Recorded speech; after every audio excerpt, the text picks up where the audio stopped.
Today, we're going to be talking about one of the best trend continuation trading tactics that I've ever used. After the intro and disclaimer, I'll be showing you guys exactly how to implement these tactics so that you can use them, test them in the markets, and figure out if they fit in your trading plan. Again, this is one of the best trend continuation tactics that I've ever used. Can't wait to share it with you after the intro and disclaimer. If you're not subscribed here yet and you enjoy free educational content about trading, click that subscribe button down below the video to the right-hand side. Click that notification bell to make sure you're alerted whenever we come out with new content. Click the like button while the intro and disclaimer rolls, and I'll see you guys directly after.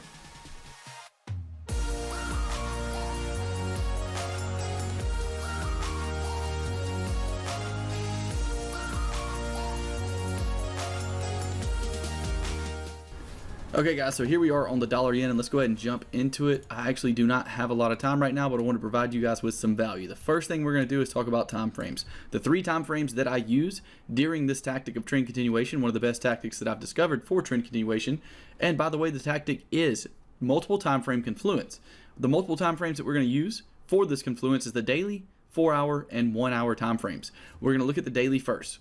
We're going to look at the daily and we're going to decide what kind of trend is the daily in. Well, if we look left from where price action is right now, we can see that the daily chart just broke this previous resistance level, and we have another resistance level right here. So what does that mean for us? Well, it means that we expect this market to continue up at least until this previous resistance level. So our bias on the daily chart is up. All right, we've made that bias. Again, I'm going to run through this rather quickly. Hopefully it's sticking with you. If not, then just rewind the video, rewatch this section. So right here, we're looking at the daily chart. We've realized that we just broke highs on the daily chart, giving us the expectation that we will continue higher. Now, remember the 3 time frames we're going to use is daily, 4-hour is next, and then 1 hour on the 4-hour chart. We're looking at trend. We're looking at new structure highs, new structure lows. What do we see? Well, we have a low to a high, a low to a higher high, a higher low to a higher high. We are currently in an uptrend here on the 4-hour chart. That's pretty obvious to see. So with those two being the case, what do you think we're going to do next? Well, next we're going to go down to the 1-hour chart. We're going to take a look at trend here as well. If we zoom out here on the 1-hour chart, what do you notice? Well, we're definitely in an uptrend here as well. So with that being the case, with the confluence of all 3 time frames, the daily, 4-hour, and 1-hour time frame being the confluence of an uptrend of the market continuing to go higher, then what do you think our bias is on the dollar yen? Well, our bias on the dollar yen is an uptrend. We're considering the uptrend and saying that we think this market will continue to the upside, and we're saying it's going to continue to the upside at least to the 112.8 level.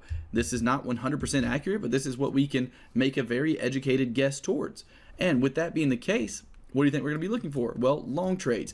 And if you were around for our previous video, or the one before our previous video, can't really remember which video we talked about this in, but we have to ask ourselves 3 questions each time we place a trade. Those 3 questions are equally as important, and they consist of our first question, which is what's the market doing? Our second question, which is when's it likely to do it? And our third question, which is how's it going to do it? So our what has now been answered. We look at all 3 of these time frames. We decided that what is an uptrend? That's what the market's doing. And we decided that what the market's going to do is also continue in this uptrend. Our next question, we have that what answered. Our next question is when. Well, for the when, I always use my previous levels of structure. So here, the way we're looking at this is that this is our previous level of resistance. This zone right here. So that's one answer to the when question. Our other zone is right here at these previous support levels. So we have 2 different zones of when. And the when, guys, stands for when's the market likely to continue our what. If our what is an uptrend, then when's the market likely to continue up? The market's likely to continue up at previous resistance that's just been broken or previous support in these 2 zones. So now, what do we have to decide? After the when, we have to decide how. The how just stands for an entry reason at one of these levels. So using multiple time frame confluence as our what, to see if we're looking for an uptrend, downtrend, and if all 3 time frames are not in confluence, then that's a time when you can sit on your hands if you choose to use this tactic in your actual trading plan. The when is going to be previous levels of structure. For you, it could be an indicator going oversold, such as the RSI. It could be many different things. You can use whatever you want to for your when. The how is going to be your entry reason, and we're looking for that entry reason in the area of when. Our structure zones, our RSIs oversold, whatever that may be for you. And this, guys, is one of the best trend continuation tactics that I have ever used.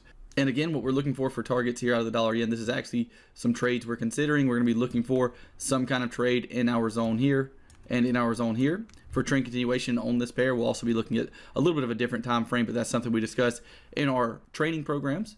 But this is some of the analysis we can go through each and every time we place a trend continuation trade. If you'd like to implement this into your trading, make sure you go back through the market data and test it to make sure it works out with the entry reasons and the levels of structure that you use, or whatever your win statement consists of.